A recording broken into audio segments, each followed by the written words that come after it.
kabulastugan, hindi malilimutan ang asaran na merong pikunan, lalo na rin ang unang niligawan, unang kabiguan. At dyan nasiseryoso ang usapan, ang pagdadamayan ng tunay at tapat na kaibigan.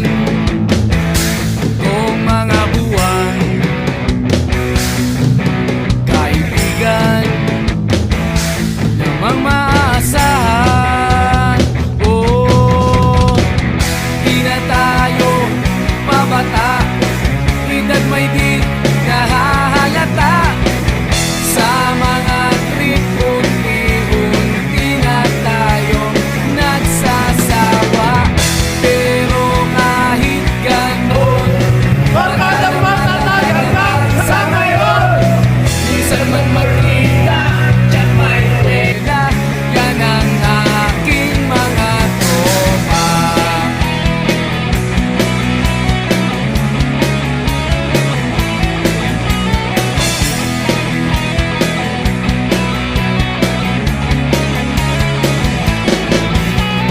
Inuman na pang magdamagan, minsan inaabot pa ng ayaan, na kung saan-saan, na para bang walang kinabukasan at kahantungan.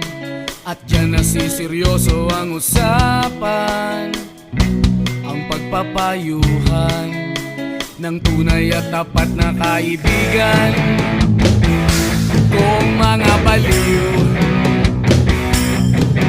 kaibigan namang nakaka